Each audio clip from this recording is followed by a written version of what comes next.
Hey, everybody, welcome in to another edition of Friar Territory here on the Foul Territory Network. I'm Kyle Glaser alongside the legendary Heath Bell. Heath, the All Star break is here. I got to say, it snuck up on me a little bit. I can't believe it's mid July already.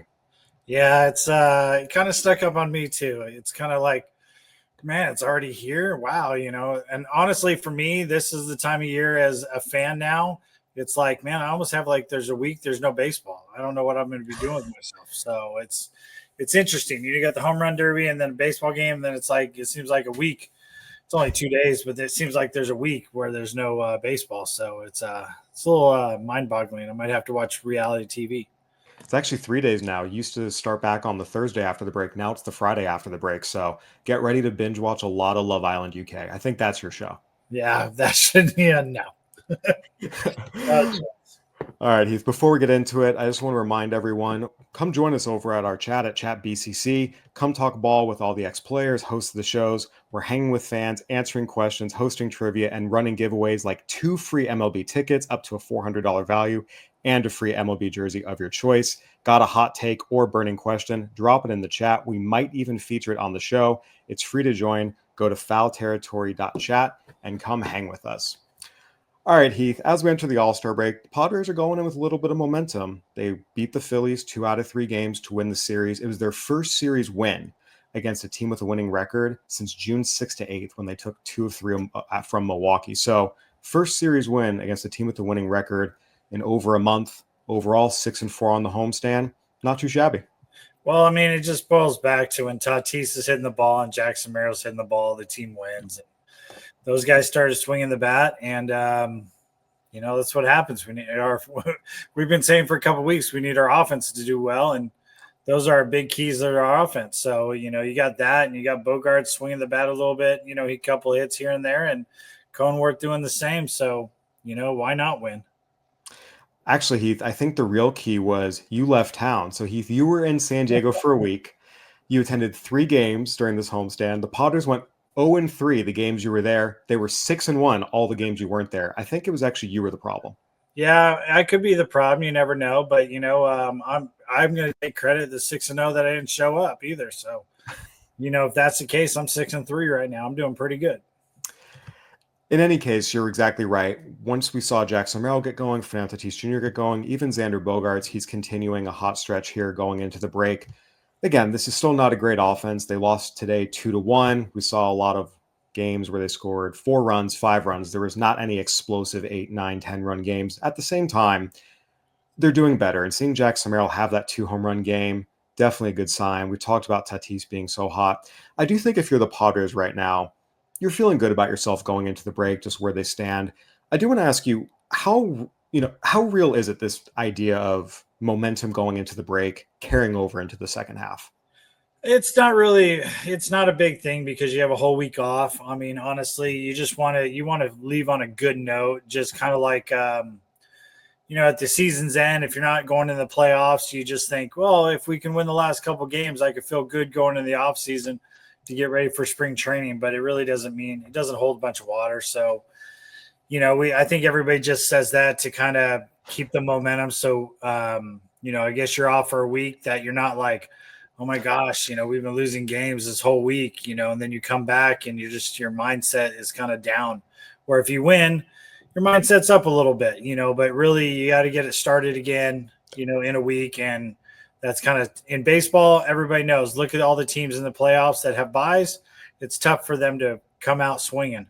So, but everybody at the All-Star break is going to be the same. Nobody's got like buys or whatnot. So, Yeah, I will say, once again, a lot of credit to this pitching staff holding a very good Phillies offense to 8 runs over 3 games. This is a Phillies offense that pounded a very good Giant staff for 13 runs in the finale before coming to San Diego. So, once again, the pitching staff just continues to do a great job. And Heath, with that, I think it's important to zoom out and look at the big picture. When you're in the day to day, watching this team every day, talking about them every day, it can get easy to kind of fall into the nitty gritty and lose sight of the big picture. The Padres right now are 52-44, second place in the NL West here as we hit the All-Star break. They're in the final wild card spot. What's your overall assessment of how they've done? Because I feel like coming into the year, if you said, hey, they'd be on an 88, 89 win pace in second place in the NL West at the All-Star break, be pretty happy with that. They're still on pace doing better than what I thought they would do. I thought they'd be like, squeaking a playoff spot, and kind of they are right now, but really they're doing better than everybody expected. I mean, there's other divisions that are doing better than anybody expected. So the thing with the Padres is the one weak link that we all knew is they just don't have depth in the hitting road, in the hitting department. And it's kind of showed.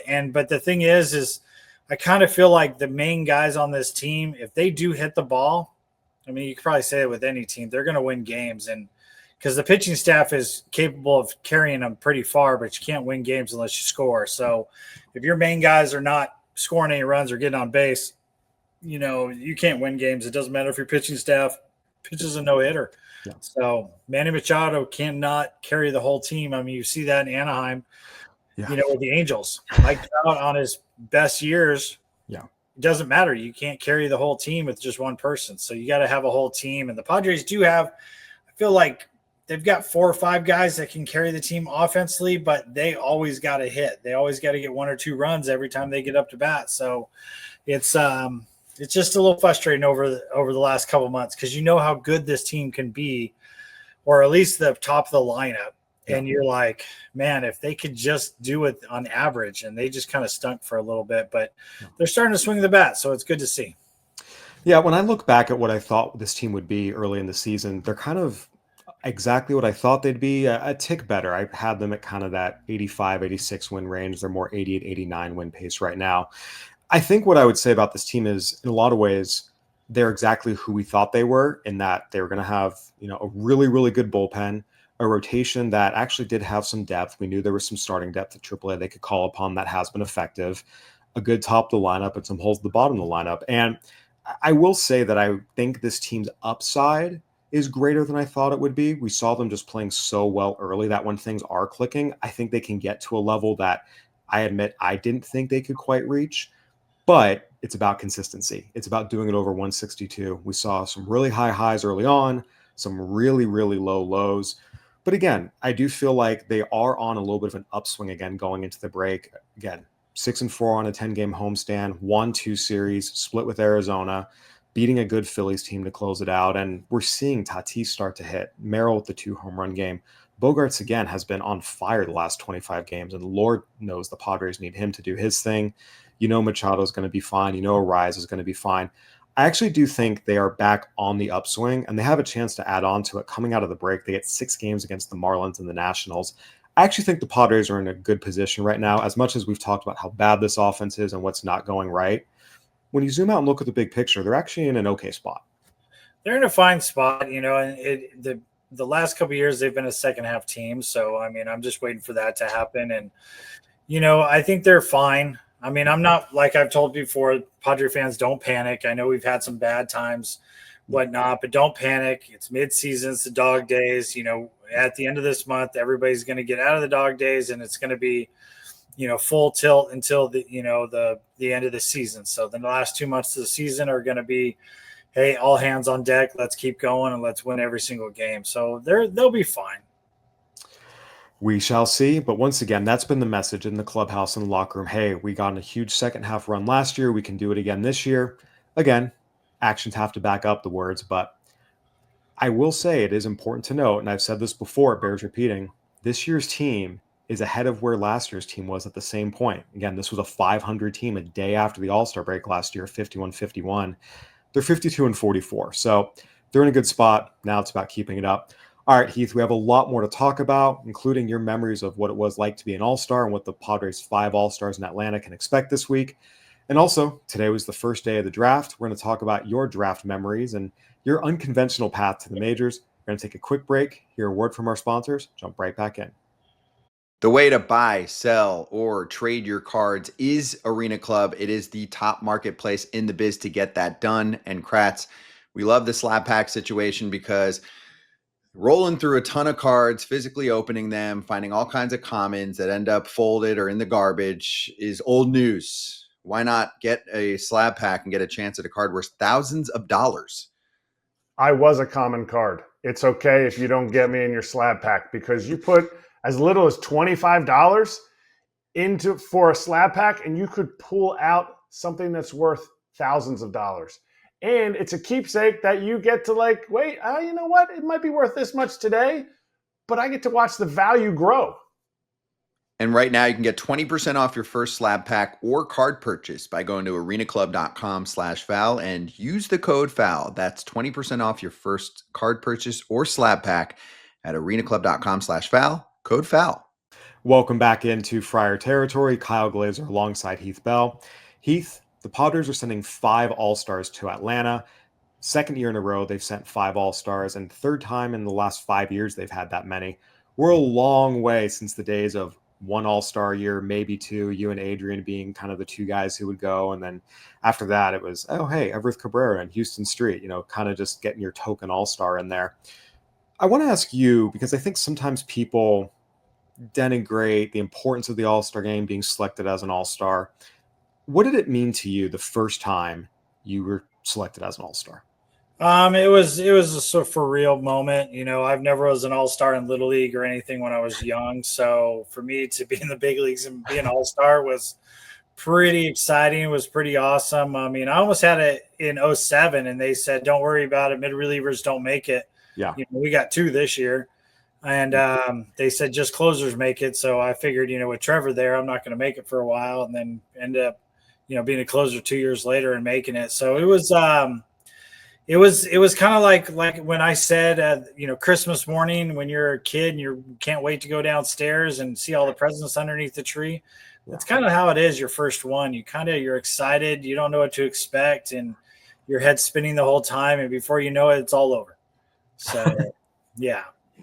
What is the All-Star experience like for players? Take us through like the travel arrangements, the hotel, like the food. Like, what is the All-Star experience like from the player's perspective? Well, I imagine it's a little bit different because back in the day, we played a game on Sunday and it wasn't always a day game. Then you had to fly out. You had not everybody got a private jet that, everybody talks about. The owners flies you out there. I mean, me and Adrian flight commercial, and then we had to drive like 4 hours to get there because, their planes were delayed because of weather and all that. Yeah.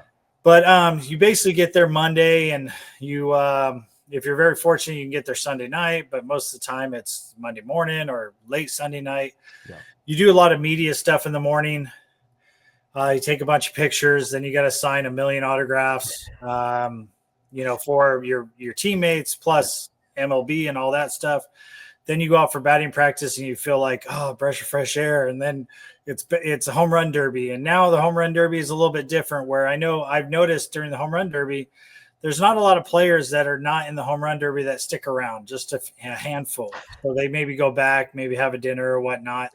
Before the home run derby might last until midnight, just keep going. So it was a really long night. And then the next day was kind of, Tuesday was the day game, and you had a breakfast, and then you had to be at a field a certain time. You want to spend some time with some family because you bring your whole family there, so it's exciting. And then and the other part is you had to pay for all your tickets, for the All-Star game. So it wasn't comped, you had to pay for them.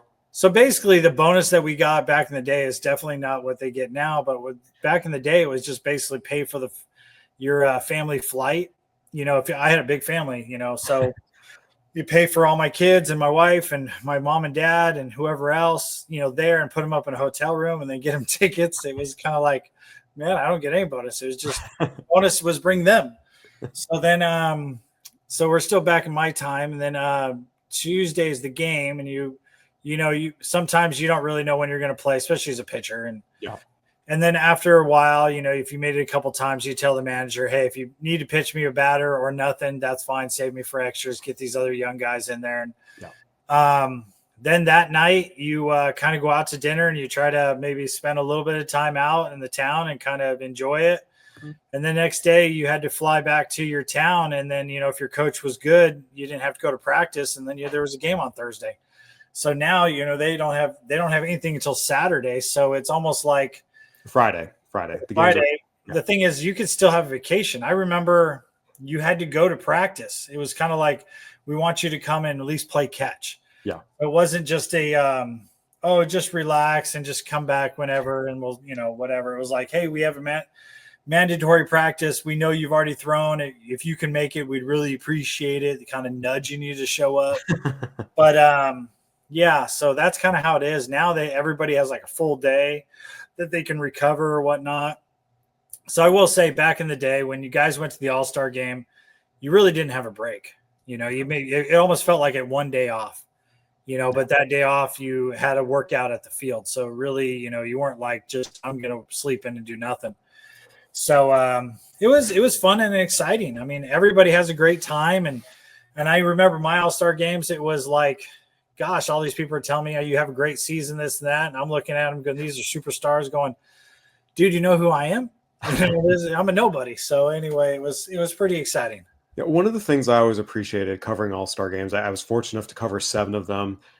Going into the locker rooms before the game, you mentioned I was always surprised how many players were asking each other for autographs. Was there one guy in particular that you really wanted his autograph and you were able to get during your years as an All-Star?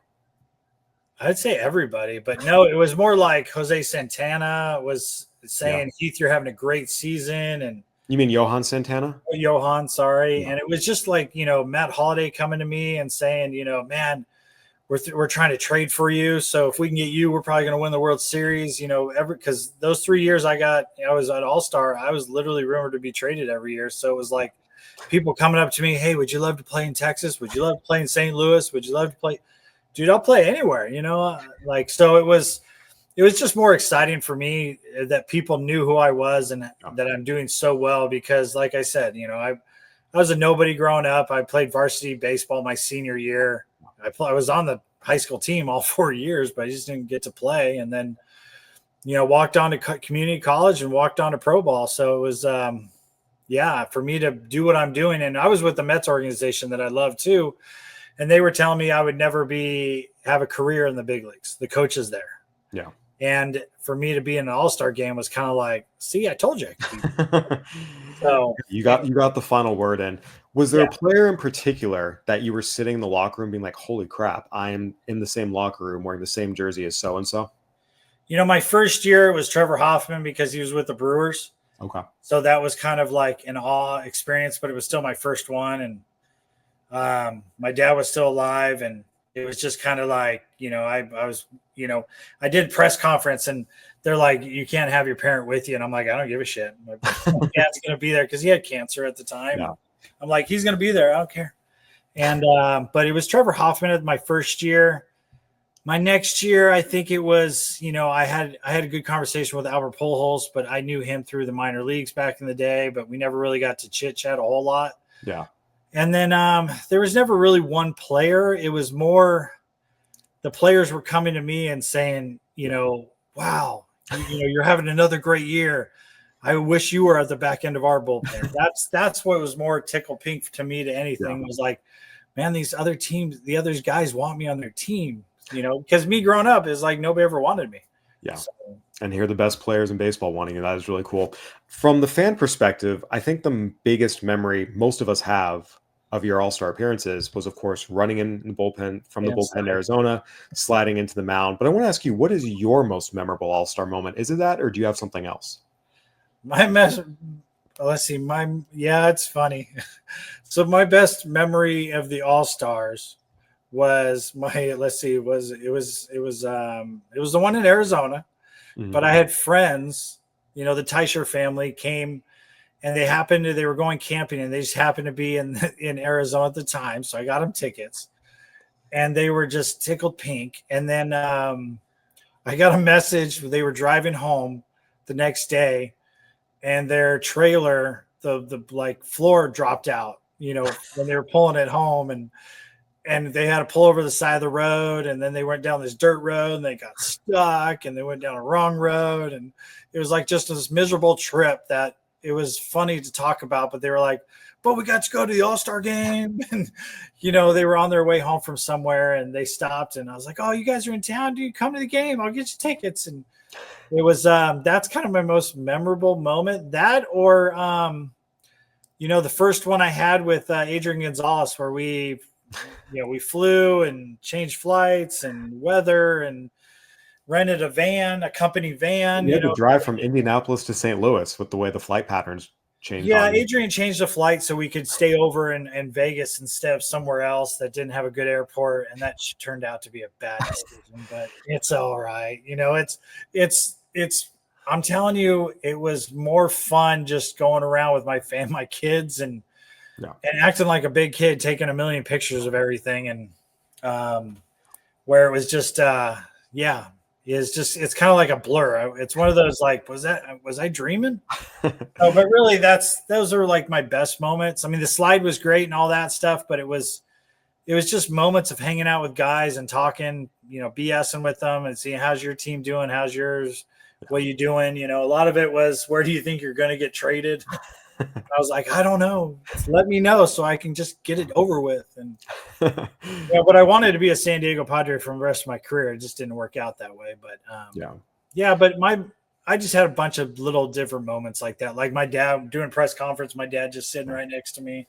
So it's nothing on the field. It's all the things around the game that you remember most. For me, that was probably the biggest thing. I mean, my second one, I knew I wasn't going to pitch until the end.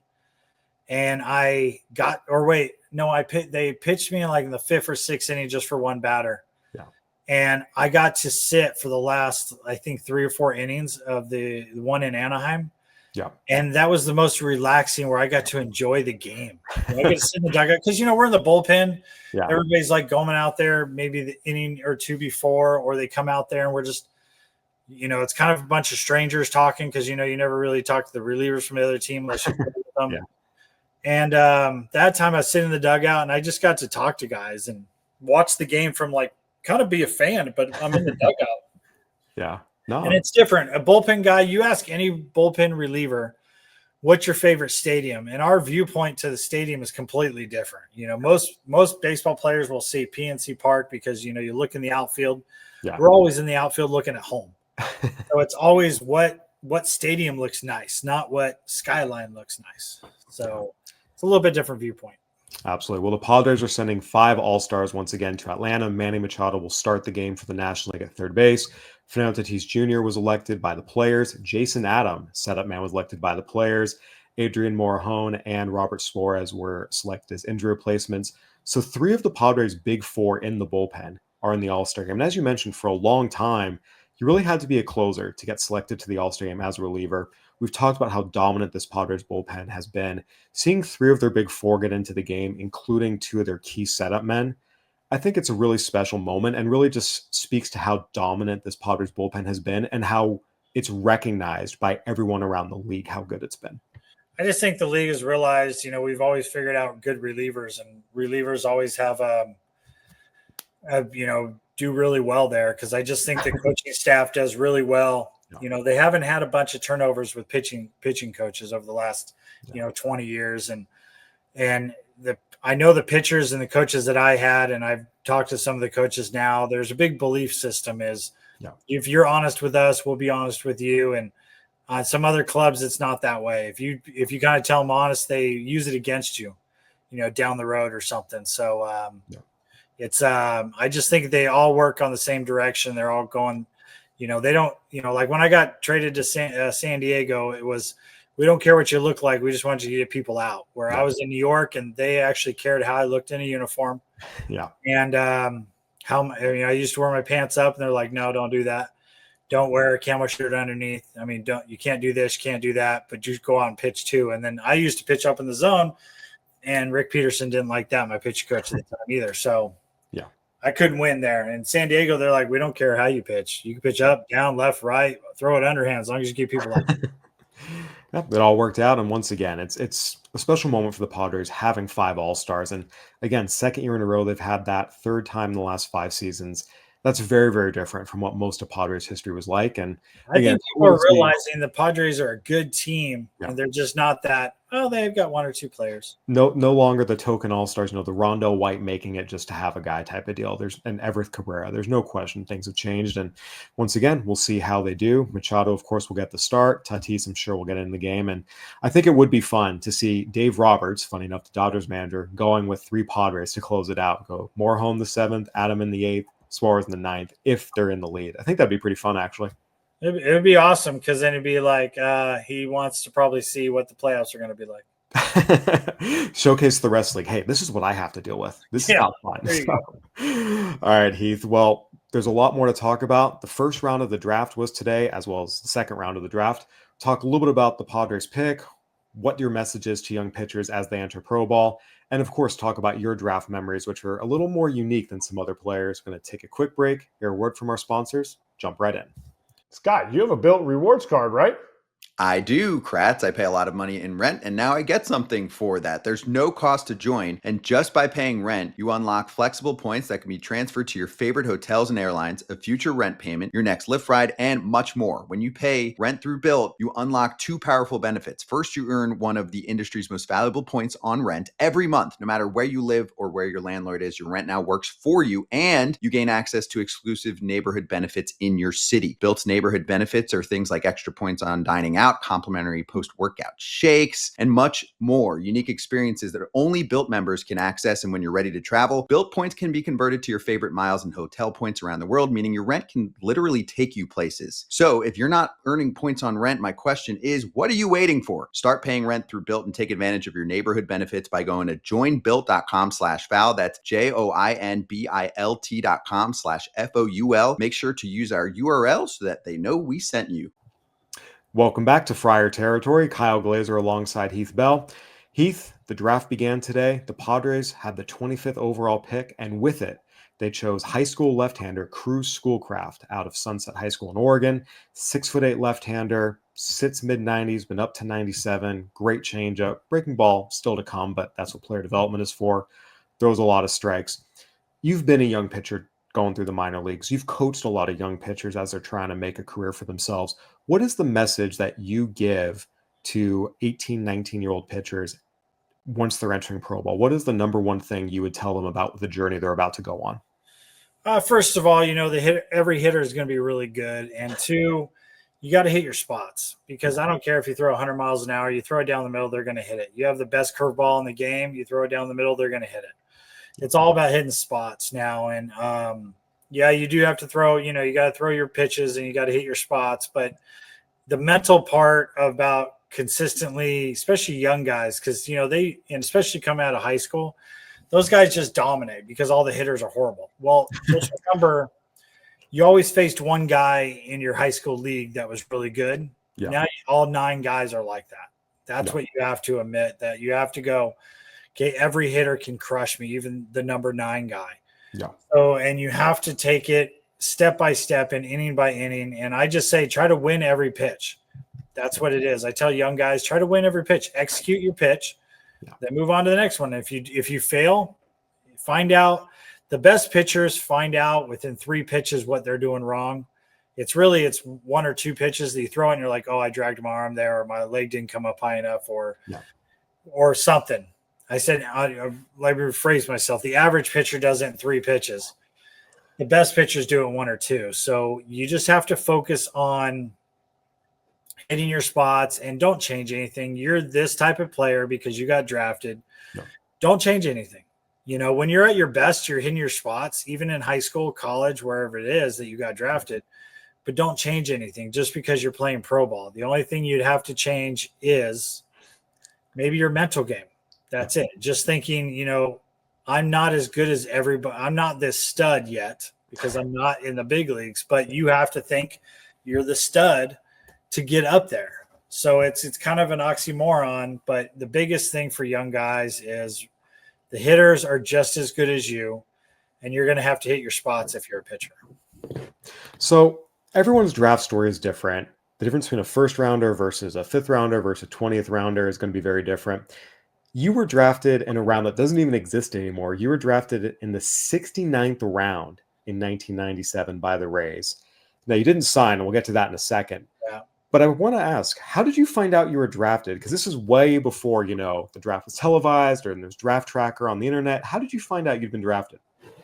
A scout called me like the 3rd day and said, hey, we drafted and followed you. And I went, all right, what does that mean? I had no idea what that meant. He's like, that means we have your rights. Well, okay, so here's the story. Yeah, so just so our listeners know, draft and follow was a process in which a lot of teams would draft someone in junior college, then watch him go for a year to a 4-year school, and right before the signing deadline, they would sign him. So that's what that old process was, just to explain it to our listeners. So in 97, the Phillies called me up and said, we're thinking about drafting you in the first round of the day. So that would have been like the 20th or 21st round. Mm-hmm. We need to know if you're going to sign for $1,000. And I said, well, I don't know if $1,000. You know, I'm the first one in my family to finish a year of school. You know, if I go one more year, I can finish, you know, get an AA degree. My dad dropped out of high school and went in the Marines, so it's kind of important for him. Yeah. And he said, no, that's totally respectful, this and that. I'm like, you still going to draft me? And he goes, well, I just got to report to the Phillies, the organization, what's going to happen. I'm like, dude, but I really want to sign. That's what I said. And so anyway, I didn't get drafted. And then I think a day or two later, the Rays guy called me because there was a couple scouts around our league, but my community college, I think we had like 7 guys drafted that year. And I was one of the only freshmen. Well, there was another freshman that got drafted by the Padres in the 9th round. And he was a freshman too. And I was the only other freshman people were talking to. So, and so the Rays called me and said, you're going to be a draft and follow. I didn't even know what round it was. And I found out years later it was the 69th round. And then I said, well, are you guys going to even offer me anything? And he's like, no, it's just a draft and follow. I'm like, can I even say yes? He goes, no, you don't even have an opportunity to say that. So they gave me a hat. And I was like, okay. You know, when I saw him like a week or two later, he gave me a hat, or they mailed me a hat. I don't remember. And so anyway, then the next year came along, and I had the Mets, the Rockies, and Oakland all call me like a week before the draft. And I went all to their workouts. Hey, what's it going to take to draft you? And I said, it's not going to take anything. I have no money. I don't care about money.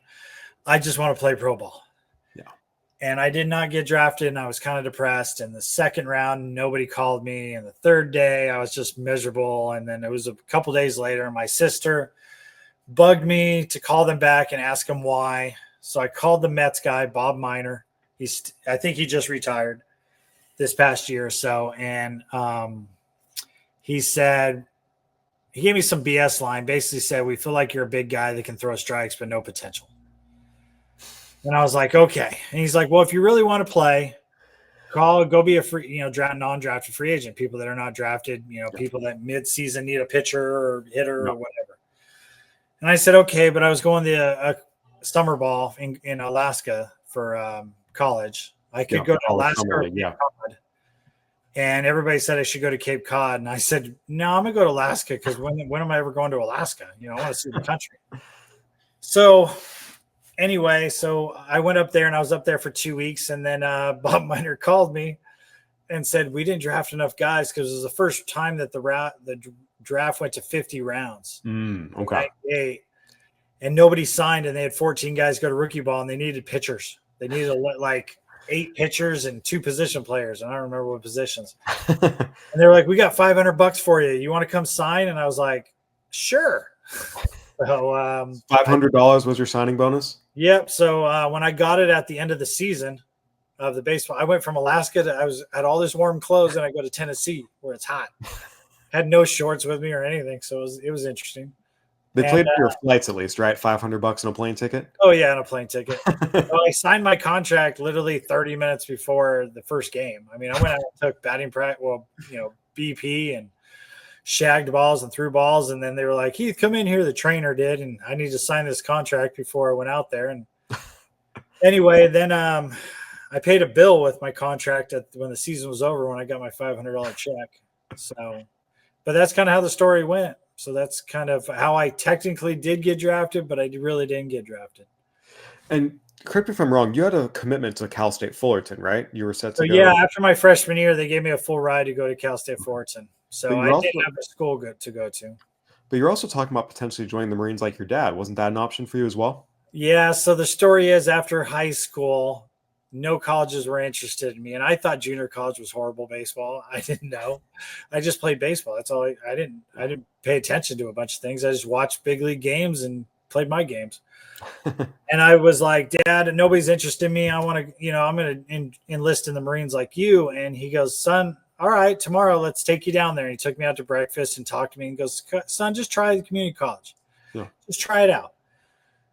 So I tried it out, and I didn't know if I was going to make the team because remember, I topped out at 81 miles an hour, and that year I topped out at like 88. But it was, I was just a pitcher. And my first game in winter ball, I struck the side out, and I came home, and I was like, this is easy. But anyway, because I could hit my spots. That was my big thing. Yeah. Anyway, after 2 years, I had Cal State Fullerton was interesting me in a couple schools, but I picked Cal State Fullerton because like Arizona State, LSU. And I was like, well, if I'm going to play a 4-year school, I want to see, hopefully my parents can watch me play. Cal State Fullerton's up, like an hour up the road. Yeah. So I'm going to go there. And then I didn't get drafted my second year. Yeah. And I was just like, man, did I blow it with the Phillies when I told them no? Like I should have said yes and then not signed. But that's just not me. I'm pretty honest. Yeah. And so $500 signing bonus versus a full ride to Fullerton. What made you choose the signing bonus in the Mets? I wanted to play pro ball. Yep. My college coach called me and said, you ruined your career. Free agents never make it. You should have gone there. If I knew you wanted to sign, I would have told all the scouts. And I went, we never had this conversation, coach. So it was frustrating. But anyway, when I didn't get drafted, I was like, Dad, I think I'm going to enlist. And he's like, son, let's go out to breakfast tomorrow. And I was like, you're going to talk me out of it. And he goes, well, you got a full ride to go to school. You can get an education. And then when you go to 4 years, if you don't sign, then let's go enlist. He just wanted me to get an education. Even if I was going to be a Marine, I could move up because I had an education. Yeah. But yeah, I just wanted to play pro ball. I just like my whole life, I just wanted to play baseball. Yeah. And like I told my kids, if you really want something, you just got to go after it, but you're going to have to sacrifice something. Yeah. So like, I didn't have a whole lot of fun in high school, as in, like I was talking to my wife years ago about, she's like, oh, I remember this in high school and doing this and doing that. I was like, I got a job at 16 and I was just focused on baseball. I mean, I had a girl break up with me because I was always at the baseball field on Saturday and Sunday. Yeah. Besides work. And she was like, you're not even on varsity. And I was just down there by myself with a bag of balls. Well, I would say it worked out from $500 signing bonus, undrafted free agent, to 3-time All-Star and a legend in the minds of most San Diego Padres fans. Heath, all those people who told you would never make it, from college coach to some of the scouts to coaches in the Met system, you made it. Oh yeah. And I didn't do it again, like to prove them wrong. I did it because that's what I really wanted. And I was really focused on. My dad told me the best thing. So everybody that's listening, he said, when baseball becomes a job, that's the time to retire. Yeah. But when it's fun, and it always has been fun, just keep playing, even if it's hard. There's going to be days that you're going to get your butt lit or you're going to strike out. No.